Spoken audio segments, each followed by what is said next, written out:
Hello everyone. Today I'll be just starting with the theories of motivation. In the previous class I have taught about the basics of motivation. तो आज हम इस class में theories of motivation के बारे में देखेंगे कि थ्योरीज जो डिफरेंट साइंटिस्ट जो अलग अलग समय पर थ्योरीज दी है मोटिवेशन का, जो आज तक इम्पॉर्टेंट है और आज भी मैनेजमेंट के फील्ड में या हर जगह उसकी यूज़ होती है। तो जैसे कि हम लोगों ने कल पढ़ा था कि मोटिवेशन क्या होता है। मोटिवेशन एक ऐसा नीड आदमी के अंदर उपज होता है जिसको वो पूरा करने के लिए अपना बिहेवियर को चेंज करता है। बिहेवियर क्यों चेंज करता है? अपने गोल को प्राप्त करने के लिए। तो आज हम लोग इसको थ्योरीज ऑफ मोटिवेशन को देखेंगे। तो फर्स्ट थ्योरीज है इनका, साइंटिस्ट थे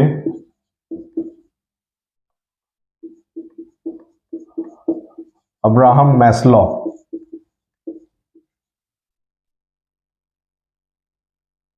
जिसको मैस्लो थ्योरी भी बोला जाता है।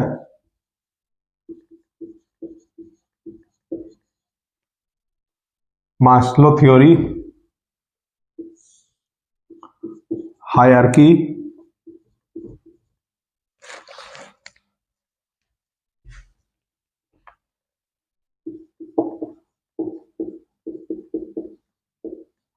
Of needs.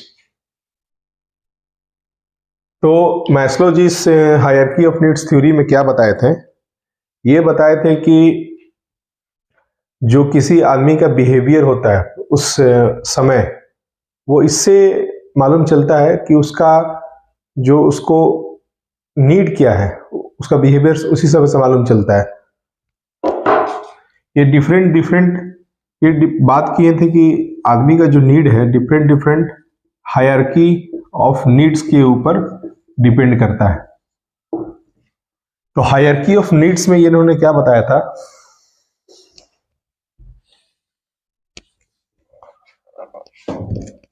इन्होंने एक पिरामिड बनाया था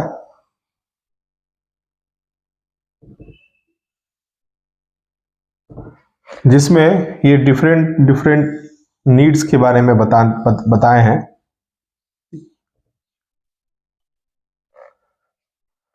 जो पहला इनका था फिजियोलॉजिकल नीड। ये सबसे पहला नीड फिजियोलॉजिकल नीड के बारे में बता रहे हैं। ये सबसे मतलब इंपॉर्टेंट नीड है, ये बेसिक नीड है जो आदमी को जिंदा रहने के लिए बहुत जरूरी है ना, मोस्ट बेसिक। सबसे पहले जो आदमी का बिहेवियर, किसी का अगर कुछ रहेगा, अगर उसका नीड रहेगा बेसिक, रोटी कपड़ा मकान, उसका बेसिक नीड है, तो उसी को हम लोग कहते हैं फिजियोलॉजिकल नीड। रोटी कपड़ा मकान मतलब मस्ट है उसका। तो इसमें फिजियोलॉजिकल नीड्स में क्या आ जाएगा? जैसे कि आपको भूख लगा हुआ है, प्यास लगा हुआ है, आपको घर नहीं है, तो जैसे ही आपको प्यास लगा है, जैसे ही आप पानी पी लिए, तो ये नीड तो आपका खत्म हो गया। आप कोशिश कीजिएगा इस नीड से बढ़कर अब हम ऊपर की तरफ जाएं, या आपका खाना मिल गया या आपको घर मिल गया, मतलब बेसिक आपको सब मिल गया। इसको फिजियोलॉजिकल नीड्स बोलते हैं, जो जिससे जरूरत जीने के लिए सबसे बेसिक नीड को हम लोग कहते हैं फिजियोलॉजिकल नीड्स। तो मैस्लो जी बोले हैं कि जैसे ही ये नीड पूरा हो जाता है तो आदमी ऊपर की ओर बढ़ता है। ये बताए हैं कि हायरार्की ऑफ नीड्स है, एक हायरार्की पूरा होता है, इसको हम लोग हायरार्की बोलते हैं।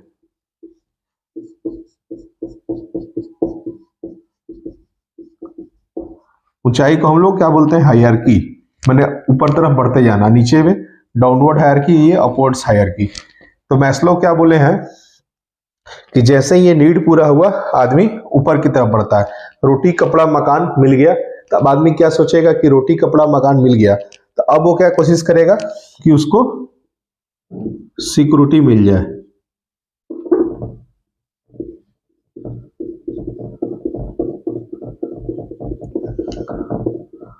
सिक्योरिटी नीड्स मतलब सिक्योरिटी नहीं कि मतलब कि बॉडीगार्ड वगैरह, ये नहीं। सिक्योरिटी नीड्स मतलब कि जैसे कि वो क्या चाहेगा कि उसको अच्छा जॉब लग जाए, जॉब सिक्योरिटी हो कि जॉब से उसको कोई निकाले नहीं, लाइफ इंश्योरेंस कवर हो, उसका उसका पेंशन प्लान हो, उसका कहीं से एक सोर्स हो मनी का जिससे उसका रोजमर्रा की जिंदगी चल जाए, तो उसी को हम लोग सिक्योरिटी नीड्स बोलते हैं।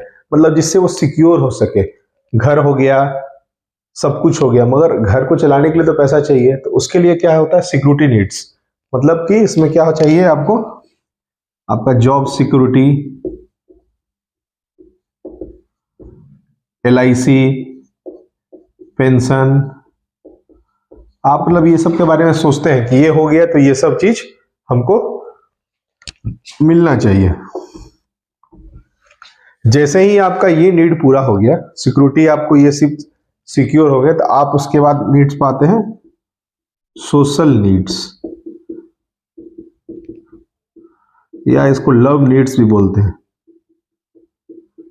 जैसे ही आपका जॉब सिक्योर हुआ, तो आप कोशिश कीजिएगा कि अब आप, जैसे कि हम लोग तो ह्यूमन बीइंग है, सामाजिक प्राणी है, तो आप चाहिएगा कि सोसाइटी में आप आए, सबसे घुले मिले, और आपका एक रुतबा हो और सब कोई से मिलजुल के रहें।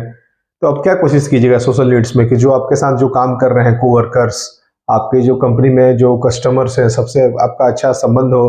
आप तो अकेले रहने कोशिश नहीं कीजिएगा, जानवर तो है नहीं, तो सबसे आपका अच्छा रिलेशन बने, सोसाइटी में सब जगह जाए, सबसे मिले, सामाजिक प्राणी बने, उसको हम लोग कहते हैं सोशल नीड। इसको कहते हैं नीड माने बिलोंगिंगनेस, मतलब कि सबको इससे मिले जुले, इसको कहते हैं सोशल नीड्स। इसके बाद आता है स्टीम नीड्स। स्टीम नीड्स मतलब कि जैसे ही आप सोसाइटी में सबको घुल मिल लिए, तो ये आपका नीड पूरा हो गया, फिर आप आगे बढ़े स्टीम नीड्स में। स्टीम नीड्स में क्या होता है, आपको पावर मिले, आपको स्टेटस मिले, सब कोई आपको रिस्पेक्ट करे। स्टीम नीड्स में ये होता है कि आपको पावर हो, स्टेटस हो, रिस्पेक्ट हो। जैसे कि अमिताभ बच्चन ने उन्होंने मूवी में कहा था, मेरे पास कार है, मेरे पास गाड़ी है, मेरे पास ये है, दिस दैट अमिताभ बच्चन ने डायलॉग दिया, तो वो स्टीम नीड्स था। मेरे पास गाड़ी है, बंगला है, नौकर है, ये हो गया स्टीम नीड्स, उसका इज्जत है। तो जैसे ही ये स्टीम नीड्स हो जाता है, सबसे लास्ट में आता है self actualisation.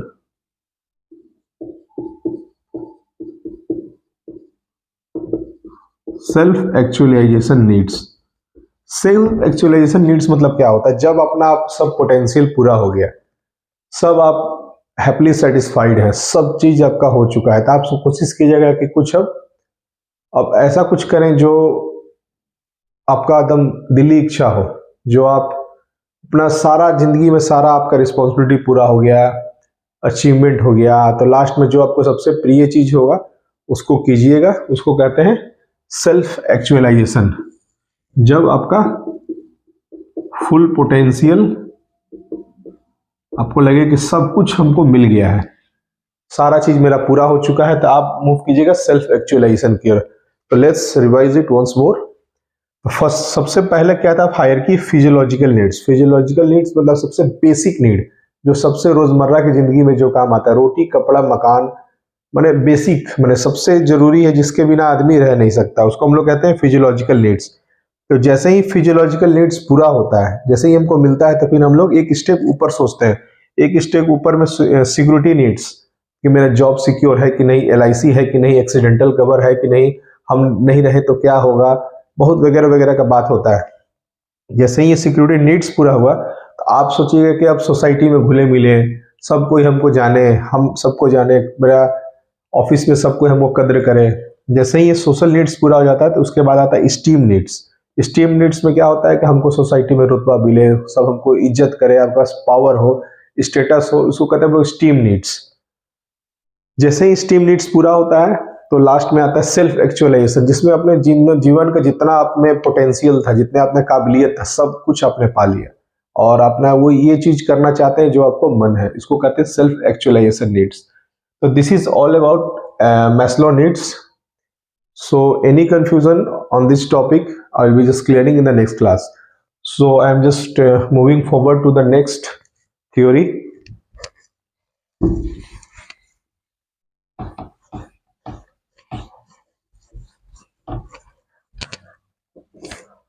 Next theory is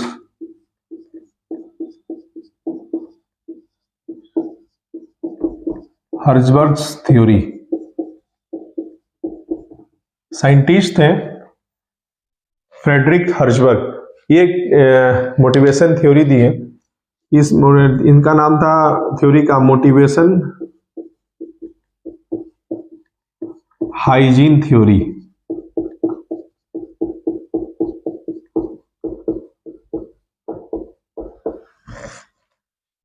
तो हर्जबर्ग जी जो थे ये क्या किए, ये मोटिवेशन हाइजीन थ्योरी दी है। तो इस थ्योरी में वो देखना चाहते थे कि जॉब सेटिस्फैक्शन,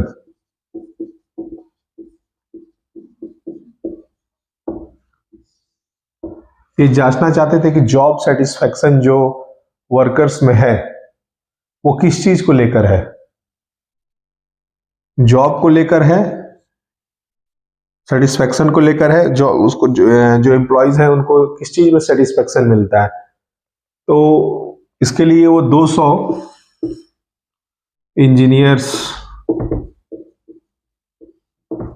अकाउंटेंट्स का इंटरव्यू लिए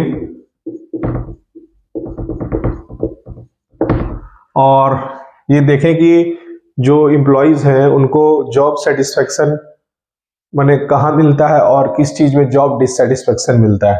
तो 200 एम्प्लॉयज को इंटरव्यू लिए और इंटरव्यू लेने के बाद वो देखते हैं कि किस किस चीज में एम्प्लॉयज को मोटिवेशन मिलता है, किस किस चीज में मोटिवेशन नहीं मिलता है। तो मोटिवेशन एम्प्लॉयज को किस किस चीज में मिलता है कि रिस्पॉन्सिबिलिटी मिले,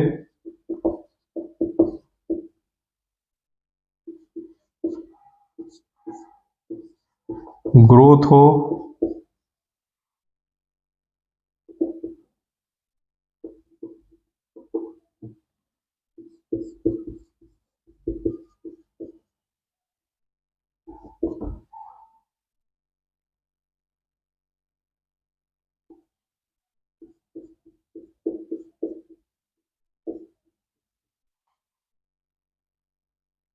एम्प्लॉयज को देखें कि एम्प्लॉयज लोग जो होते हैं वो कोशिश देखते हैं कि उनको अगर क्या क्या चीजें मोटिवेशन मिलता है। अगर कंपनी में उनको जिम्मेदारी मिले, उनको बताया जाए कि अगर कंपनी में ग्रोथ है, जहां काम करते हैं अच्छा काम कीजिएगा तो आपको प्रमोशन मिलेगा, और एम्प्लॉयज को अपॉर्चुनिटी दीजिएगा कुछ अचीव करने के लिए, तो एम्प्लॉय इससे आपको काफी मोटिवेट होते हैं और काम से भी वो लोग काफी मोटिवेट थे। काम के प्रति ही उन लोग का एक मोटिवेशन था कि नहीं ये काम करना ही मोटिवेशन है।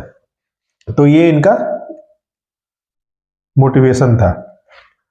और एक इस थ्योरी का ही नाम है मोटिवेशन हाइजीन थ्योरी। तो वर्कर्स लोग का मोटिवेशन ये था जिससे उन लोग को जॉब सेटिस्फैक्शन मिलता था।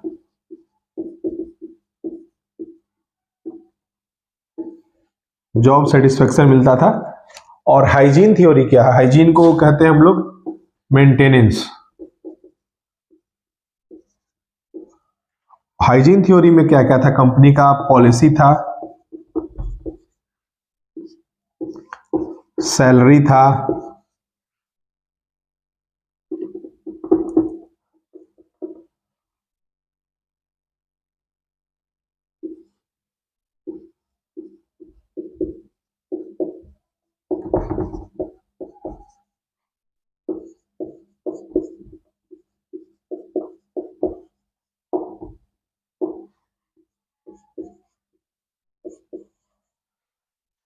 हाइजीन में क्या था, पॉलिसी था, सैलरी था, ऑर्गेनाइजेशन रूल्स था, सुपरविजन था, रूल्स एंड रेगुलेशन था।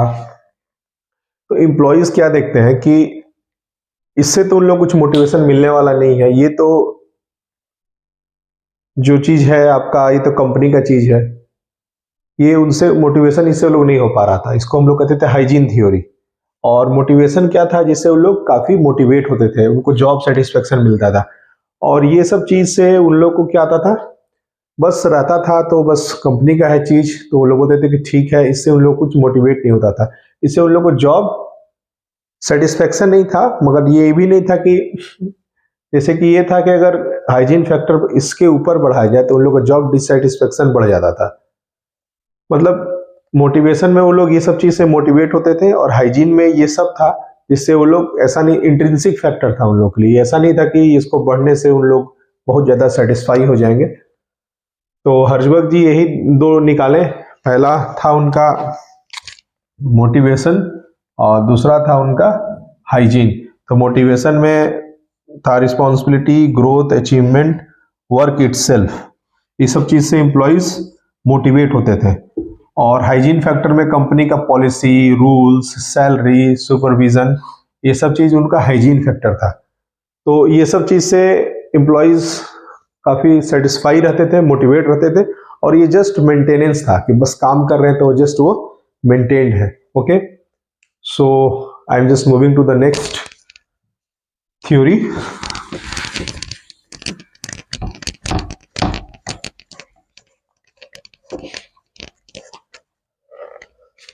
इसके बाद थ्योरी आता है ERG थ्योरी। इसको दिए थे एल्डरफर।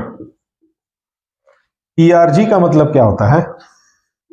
E का मतलब होता है एग्जिस्टेंस, R का मतलब होता है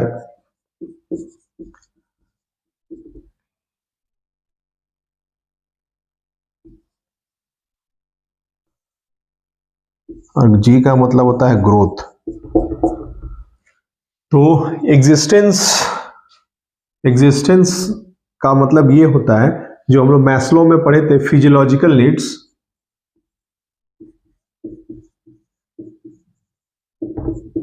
जो हम लोग मैस्लो में पढ़े थे फिजियोलॉजिकल नीड्स, और सिक्योरिटी नीड्स, ये आता है एग्जिस्टेंस नीड्स में। तो फिजियोलॉजिकल नीड्स में क्या था? Food, shelter, sex and etcetera. और सिक्योरिटी नीड्स में क्या था? Job, security, pension. तो ये जो एग्जिस्टेंस नीड है, ये जस्ट लाइक मैस्लो का फिजियोलॉजिकल नीड्स और सिक्योरिटी नीड्स है। और रिलेटेडनेस जो है, ये है आपका social needs plus steam needs. ठीक है, सोशल नीड्स में क्या था कि सोसाइटी में सबसे मिलना जुलना, एक अपना सामाजिक प्राणी बनना। और स्टीम नीड्स में क्या था? पावर, अचीवमेंट, सब हमको इज्जत करे, वो था रिलेटेडनेस, मतलब कि रिलेटेड रहे। और लास्ट में ग्रोथ था आपका मैस्लो का सेल्फ एक्चुअलाइजेशन वाला। तो सेल्फ एक्चुअलाइजेशन में क्या था कि आदमी ग्रोथ में अपना जो फुल पोटेंशियल पा चुका है, उसको हम लोग कहते हैं सेल्फ एक्चुअलाइजेशन। तो एल्डरफर जो मैस्लो का था, उसी को वो जस्ट रिफाइन करना चाहे। और इसके बाद भी बहुत सारा थ्योरीज है, brooms theory, expectancy theories, carrot and stick theories. So there are various theories. So just I have given over the 3 theories that is the most important, and if you wish, then I can just teach you all the next theories also. But I have to just cover a lot of topics. So thank you.